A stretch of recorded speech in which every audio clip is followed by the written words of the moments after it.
The famous photograph of the little shepherds, where all three appear, Lucia, Francisco, and Jacinta, was taken right here in front of this wall, which hasn't changed at all. In the photo you're seeing here, notice these three stones I'm pointing out here, and just look at their height. To this day, the house where Francisco and Jacinta lived with their parents, this house here, is preserved. It's a museum that people visit. Here we see Jacinta's bed, Francisco's bed, including the bed where he died, and nearby is the house of Sister Lucia, who was their cousin. And this house was certainly a very important place for the apparitions of Our Lady of Fatima.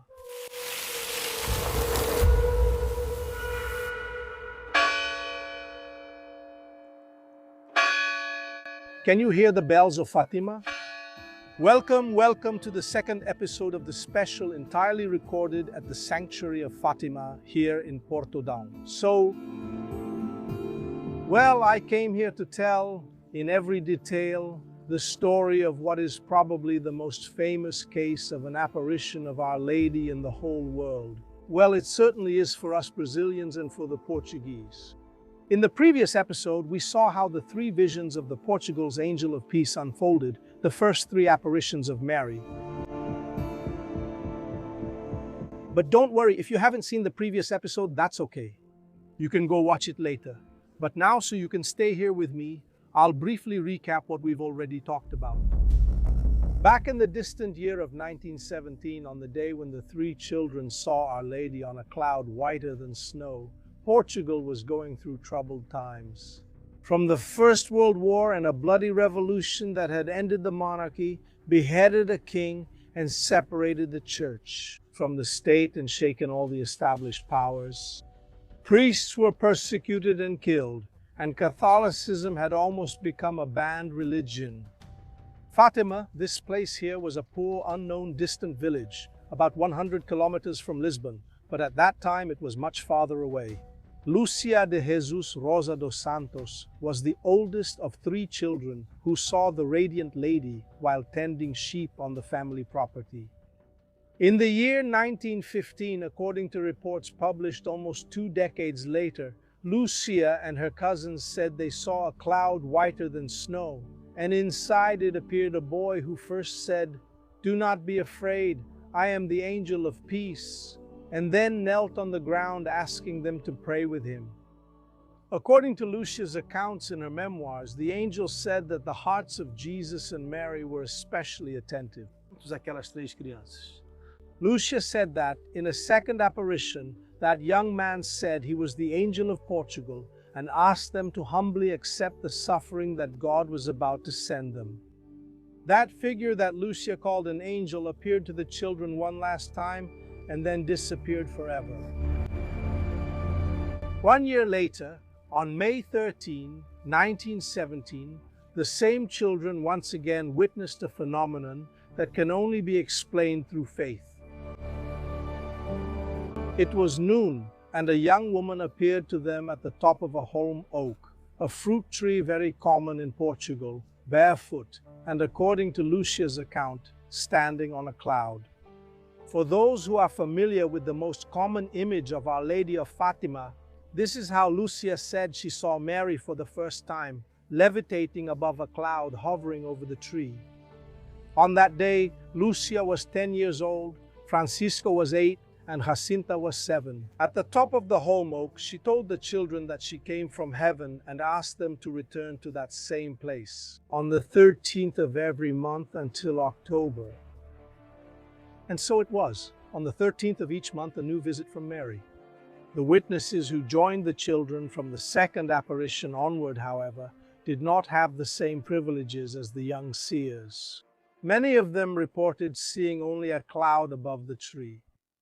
At the June apparition, the second one, according to the written account of Sister Lucia, Mary is said to have shown the children her immaculate heart, wounded by troubles, countless thorns representing the sins committed by those who abandoned the faith.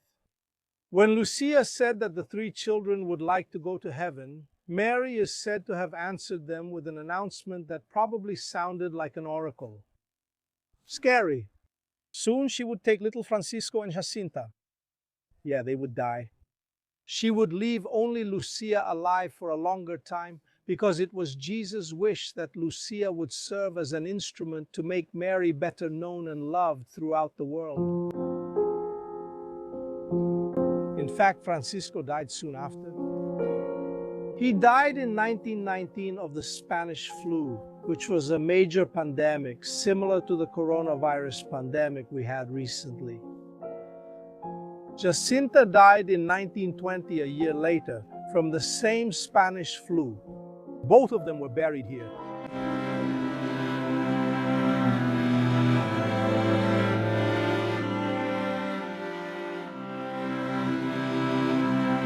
A few years later, when the bodies were exhumed, something surprising happened. Jacinta's body was found intact, just like what happened with some other saints. For example, Saint Catherine Labouré in France, who is said to have been found with her blue eyes still intact. A little later, the remains of Jacinta and Francisco were taken from here to the Basilica of Our Lady of Fatima. And Sister Lucia, who died many years later in the 21st century at the age of 97, was also buried there. The apparition also reportedly said that to save the souls of sinners, God wanted to establish in the world the devotion to my Immaculate Heart, the Heart of Mary. It was yet another apparition that, like the one in Lourdes, France in the 19th century, reaffirmed the dogma of the Immaculate Conception of Mary. Established a few decades earlier by Pope Pius IX, which was still generating discussion, especially among Protestants, due to a lack of theological basis for such a dogma. That's what they said and still say. On July 13th, during the third and most important apparition, Our Lady supposedly made revelations that captured the attention of Portugal and would soon capture the attention of the whole world. It was there that she revealed to Lucia the three secrets of Fatima as they became known. No one doubts that these are the main reasons why this story has captivated and continues to captivate believers all over the world, and also draw attention and scrutiny from skeptics. In the first secret, Mary gave a detailed description of hell and described the fate of the unfaithful who would walk in the flames. The second secret was also religious in nature, since Our Lady asked for total devotion to her Sacred Heart. But it was also political, which was a source of controversy. She claimed that if the unfaithful did not accept what she said and did not stop offending God, in a probable reference to the separation of church and state decreed in Portugal 6 years earlier, there would be a conflict much worse than the First World War, which was ongoing at the time. There, she was referring to the Second World War, which would begin more than 20 years later, and she also requested the consecration of Russia, which in that year was going through a communist and secularist revolution. But it was the third secret of Fatima, kept in absolute secrecy by Sister Lucia and by all the popes until the year 2000, that aroused the most curiosity among people. In the words of Our Lady, according to the account, a bishop dressed in white would be assassinated. The secret was revealed by Pope John Paul II, who himself was the victim of an assassination attempt in 1936, in which he was shot 4 times but managed to survive. The secret, which had been passed from hand to hand by all the popes, had finally come to light. In the previous special, we detailed the visions of the Angel of Portugal and the first 3 apparitions of Our Lady, which began on May 13, 1917 and were repeated on the 13th of each month until October. Today we are going to explore in detail the last 3 apparitions, as well as others that Sister Lucia claims to have witnessed years later when she was in Spain.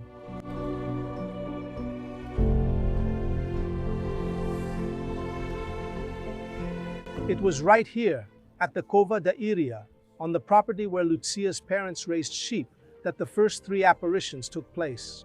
What no one expected was that on that day, Our Lady would not appear as promised. When August 13, 1917 arrived, the children were forbidden to come here by the administrator of the municipality of Urem, the region to which the parish of Fatima still belongs today. A secularist and a Republican, he tried to reduce the powers of the church and did everything he could to extract from the three little shepherds the secrets revealed in the third apparition. This time, the news had already spread, and a crowd estimated at 18,000 people was gathered here at the place pointed out by the children. Everyone was impatient because of the absence of the seers, but even so, in the midst of the restless commotion of the witnesses, a flash of light appeared, witnessed by all. They say that the sky here darkened and a cloud formed around the trunk of the tree. First white, and then changing from color to color until it formed all the shades of the rainbow. It's said that the thousands of people who gathered around the tree began to shine. Then suddenly everything went back to normal. The children were held captive for 2 days under threat, but were eventually released.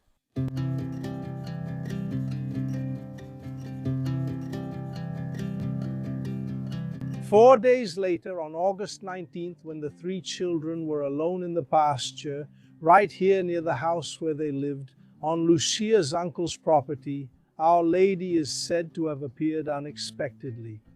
This time, later than usual, around 4 in the afternoon. According to Sister Lucia's memoirs, suddenly the sun hid behind the clouds and the temperature dropped. Sensing the arrival of the mother of Jesus, she asked a cousin to call Jacinta. Jacinta lived here in this house, behind me.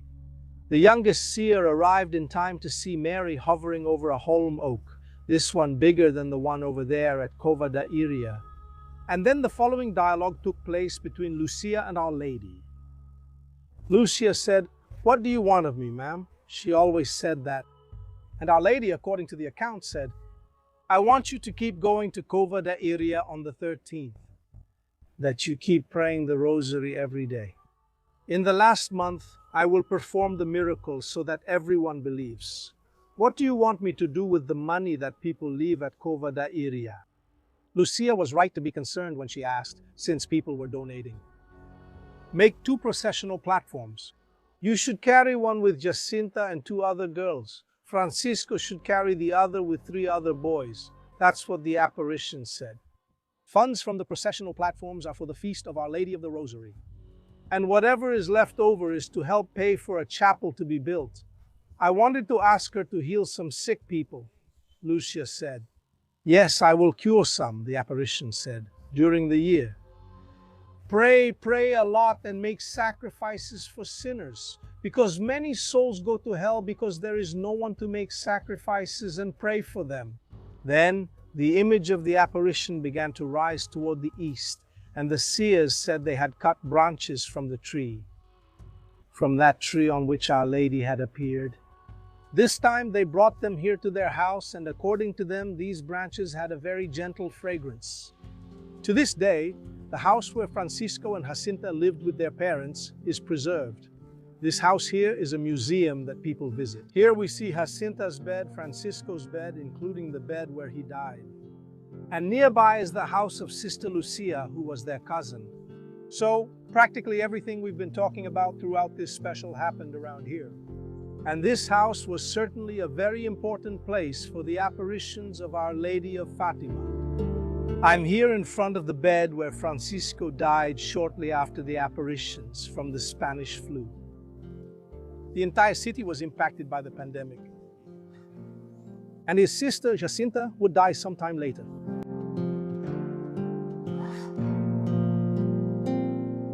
The famous photograph of the little shepherds, where all 3 appear, Lucia, Francisco, and Jacinta, was taken right here, in front of this wall that hasn't changed at all. In the photo you're seeing here, notice these 3 stones I'm showing here, and just look at their height.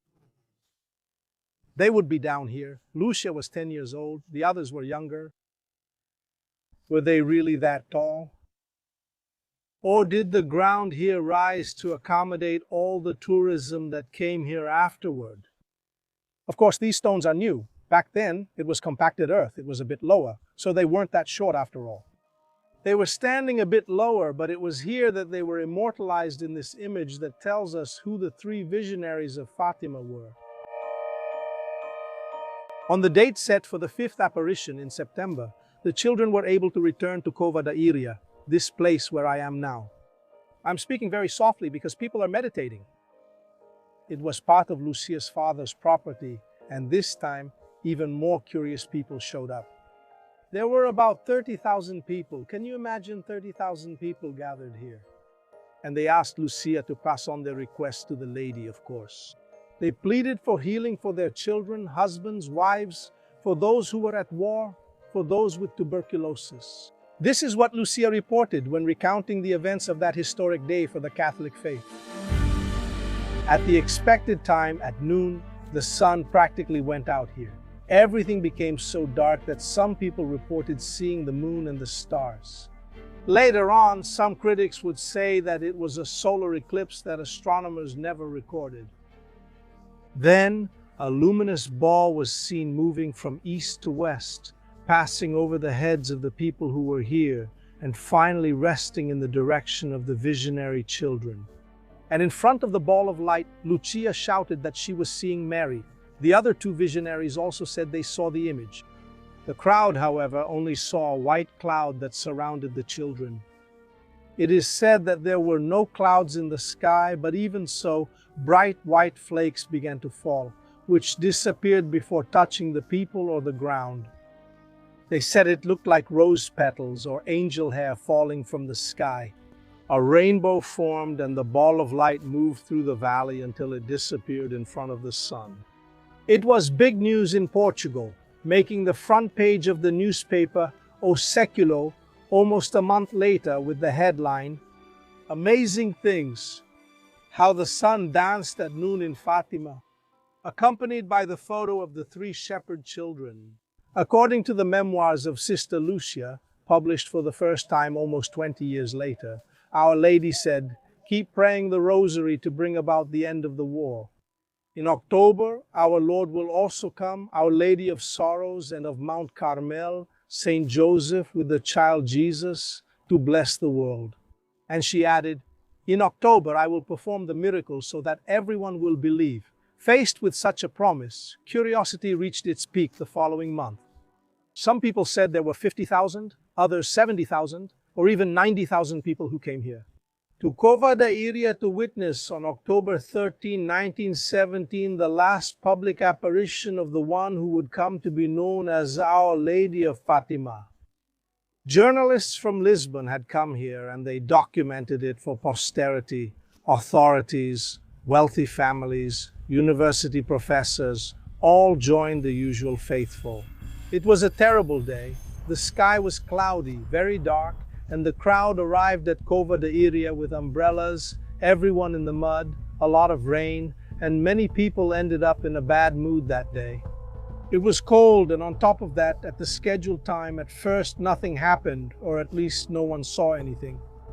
Only the three children, the visionary children. Lucia, Francisco, and Jacinta said they had received messages from Mary. But few people believed because they weren't seeing it. Then the shouting and booing started, and even some people said it's a fraud. The children are crazy. And some people were yelling, they got irritated by it.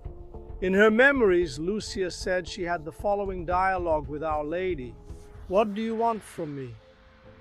To which Our Lady replied, "I want to tell you to have a chapel built here in my honor, that I am the Lady of the Rosary, and that you should continue to pray the Rosary every day.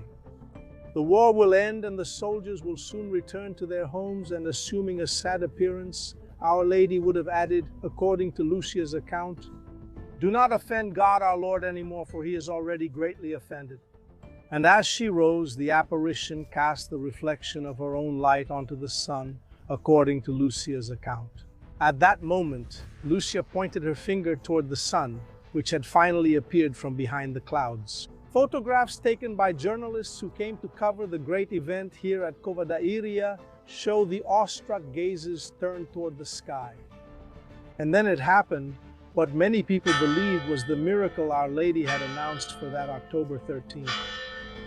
It is said that the sun began to spin as if it were dancing in the sky until suddenly it stopped. It started spinning again. And again, the witnesses said it was a festival of colors like cascades of lights. And faced with such a phenomenon, a crowd fell to their knees. It was said that after that, the sun began to tremble and came closer to the earth. Many people even thought it was the end times, the final judgment announced in the New Testament. Moments later, however, just like the other times, the sun returned to its place and the clouds disappeared. From then on, the event became known as the miracle of the sun at Fatima.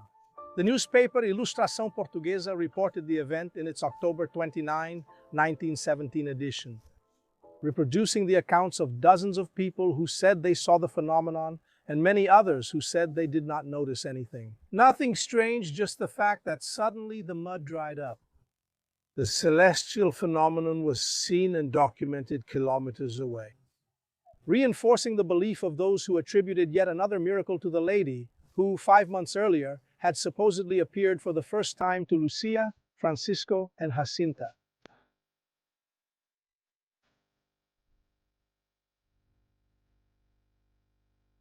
According to the fourth and final edition of her memoirs, Sister Lucia alone witnessed 4 other apparitions of Our Lady. The new apparition, the 7th one if we count the original 6, happened in 1921 on the eve of her departure to the Portuguese city of Porto, where she went to study at the age of 14. Lucia was still illiterate. The content of this apparition was said to be a personal message, and Sister Lucia never revealed it. In 1925 and 1926, after joining the Order of the Dorothean Sisters in Pontevedra, Spain, Sister Lucia said she saw Mary 2 more times, and in both, the Mother of Jesus asked for faithfulness to her Sacred Heart. The last of all the apparitions, the 10th, also took place in Spain, now at the novitiate in the city of Tuy in 1929. In it, Our Lady is said to have come to fulfill the promise made back in 1917, in which she asked for the consecration of Russia, a country that had become the Soviet Union and banned religious worship. The consecration actually took place in 1942 by Pope Pius XII. The Vatican officially recognized the apparitions of Fatima and the miracle of the sun that took place on October 13, 1917. But the story has remained incomplete for more than 80 years. In 1941, following orders from her superiors and with the Pope's authorization, Lucia dos Santos, now Sister Lucia, decided to reveal the first 2 secrets that had been disclosed back then by Our Lady. On July 13, 1917, during the 3rd apparition. In 1943, the Bishop of Leiria ordered Sister Lucia to write down the 3rd secret of Fatima. But the visionary nun only did this the following year, and she even requested that the envelope only be opened in the year 1960. In 1957, however, the Vatican's Congregation for the Doctrine of the Faith requested the envelope, which was read by John XXIII, who remained Pope in 1960, the scheduled date. But after him, the envelope was also read by Paul VI, whose pontificate lasted until 1978. Now, why is it that none of them wanted to reveal the 3rd secret of Fatima to the world? Pope John Paul I died after only 33 days as Pope and didn't even have time to think about the matter. The Vatican kept the envelope locked away for another 2 decades. Everything that is known about that day is in the accounts of Sister Lucia, who, besides being the only one to speak publicly about the apparitions, was the only one who lived to tell the so-called secrets. Since the other 2 little shepherds, one of whom is depicted here behind me actually, they died while still children. Therefore, we are left to trust in the words of Sister Lucia as the sole source for this supernatural phenomenon, which has been strongly attributed by numerous popes to an apparition of the Mother of Jesus to the 3 Portuguese children.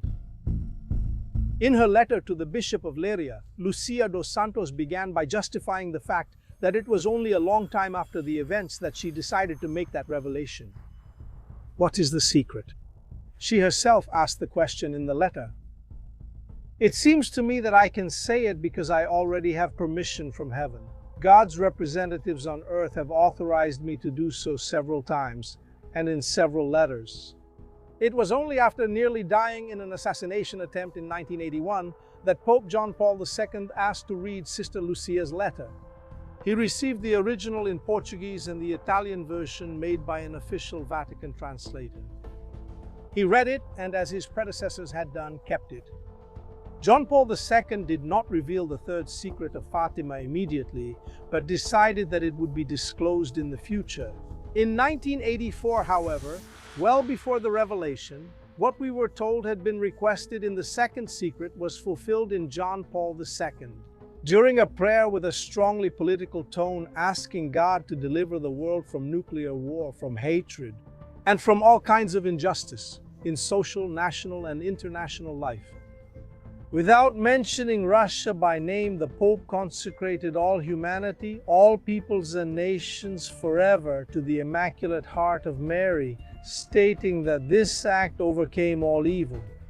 That the spirit of darkness is capable of awakening in the heart of man and in his history, and that in fact it has awakened in our times. And finally, in an almost direct reference to the request made to Sister Lucia, Pope John Paul II spoke as if he were speaking directly to Mary. Ó Imaculado Coração, ajudai-nos a vencer a ameaça do mal que se enraiza tão facilmente nos corações dos homens e que, nos seus efeitos incomensuráveis, pesa já sobre a vida presente e parece fechar os caminhos do futuro. Faced with such strong words, Sister Lucia was satisfied and stated that the Pope's act corresponded exactly to what Mary had asked of her. Yes, the consecration of Russia was done on March 25, 1984, just as Our Lady asked, she declared, putting an end to that part of the secret. The third secret, however, was only revealed in the third millennium by the Vatican Secretary of State, Cardinal Angelo Sodano, in a ceremony in Fatima, right here where we are now. As the world would learn that day, in the words handwritten in 1944, Lucia dos Santos finally described what was said to have happened after the revelation of the first two secrets. We saw to the left side of Our Lady, a little higher up, an angel with a flaming sword in his left hand. The sword was in flames, and according to the sister, these flames seemed to want to set the world on fire, but they were extinguished by the simple touch of Mary's hand. And the angel reportedly said, "Penance! Penance! Penance!" Then a very bright light appeared, which Sister Lucia understood to be God himself. And in that light, she is said to have seen a bishop dressed in white, whom the children thought might be a pope. According to the vision, other religious figures were climbing a mountain where there was a large cross made of tree trunks. The Pope was heading in the same direction, but before getting there, he passed through a large city. Well, it was written just like that, half in ruins. And slightly trembling with an unsteady walk, overwhelmed by pain and sorrow, he went on praying for the souls of the corpses he found along the way. Could it be Pope John Paul II after being shot and nearly dying? The account goes on to say that, upon reaching the top of the mountain, the Pope knelt before the cross and was killed by a group of soldiers.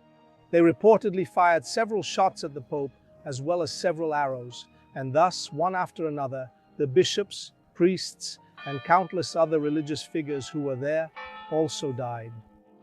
Would that be the end of the Catholic Church? Is that what was being foretold there? An attack against the Church?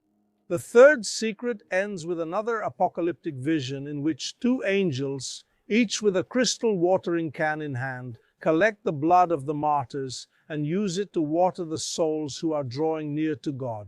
Cardinal Sodano, spokesperson for John Paul II in revealing that mystery, understood that the third part of the secret was a consequence of what had been foretold in the first two. If not, Russia will spread its errors throughout the world, said the cardinal, promoting wars and persecutions against the Church. The good will be martyred. The Holy Father will have much to suffer. Several nations will be annihilated. In his explanations, Sodano returned to the political tone used by the Pope 16 years earlier, saying that the third secret referred above all to the struggle of atheist systems against the Church and Christians. According to a comment by then Cardinal Joseph Ratzinger, the future Pope Benedict XVI, and after his resignation, Pope Emeritus, no great mystery is revealed in the third secret. With his qualities as a theologian and writer, Ratzinger explained that the heart should be understood in the biblical sense of the word, as the center of human existence, a confluence between reason, will, temperament, and sensitivity, where the person finds their unity and inner guidance. The most important part of the third secret, according to then Cardinal Ratzinger, was the word penance, repeated 3 times in a row, which, according to him, would indicate the urgency of doing penance and converting through faith. Ratzinger, the future Pope Benedict XVI, tried to put an end to speculation about the future, and he said that the image seen by the children should not be understood as a preview of the future, like a movie in which nothing could be changed anymore. It would be above all divine guidance so that people could follow the best path. Therefore, concluded the future Pope Benedict XVI, it would be a mistake to say that the perpetrator of the May 13, 1981 attack against the previous Pope was an instrument of the divine plan. It was from the Church itself, in the words of Cardinal Sodano, that the statement came saying, "It was the maternal hand of Mary that made sure the shots fired at John Paul II did not take his life." In other words, Mary herself would have decided to change the course of the prophecy she made in Fatima, which is where I am now, and save the good Pope.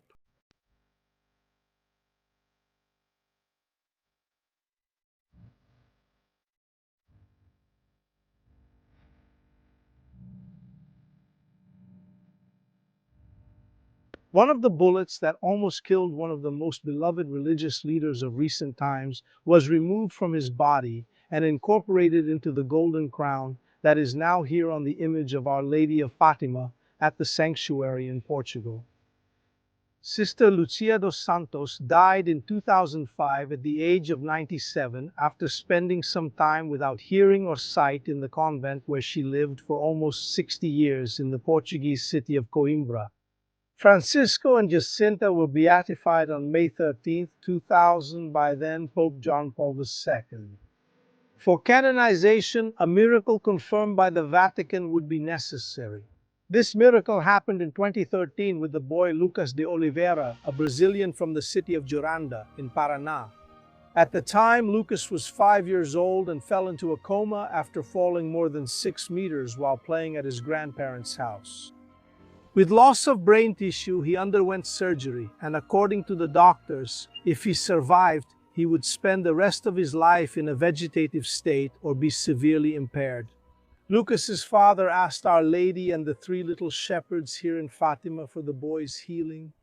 Nuns from a convent in Brazil prayed for the grace that was granted, according to what they say, 3 days after the surgery. Lucas woke up from the coma and was discharged without any disability. A medical team consulted by the Vatican determined that it was a cure that could not be explained from a scientific point of view. On March 23, 2017, in the centenary year of the Apparitions, the Holy See announced that Pope Francis had approved the necessary miracle. And the canonization of Francisco and Jacinta was announced here at the sanctuary of Fatima by the Pope, in the presence of Lucas and his parents. And what about Sister Lucia?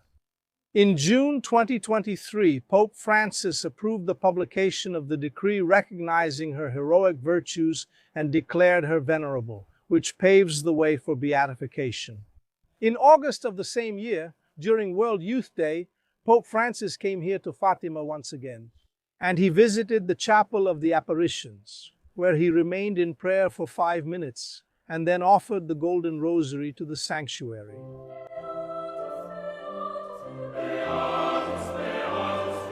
I'm right here at the spot known as the Cova da Iria, the exact spot of the Apparitions, right here, just ahead.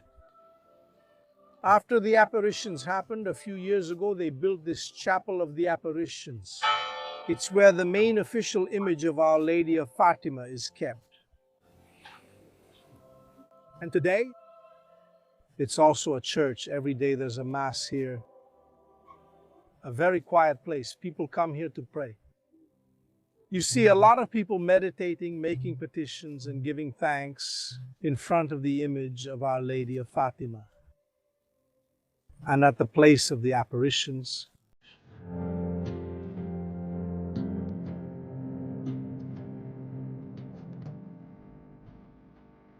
the mortal remains of Jacinto Marto were brought here. To this chapel that is next to the altar, very close to the sacristy, where people come to pray every day.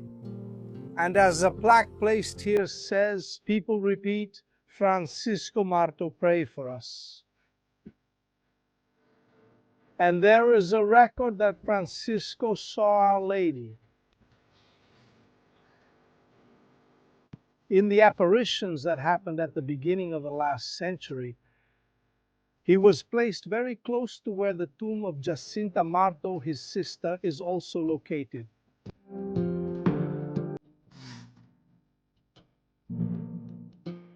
The mortal remains of Jacinta were the first to be taken from the cemetery and brought here to the basilica.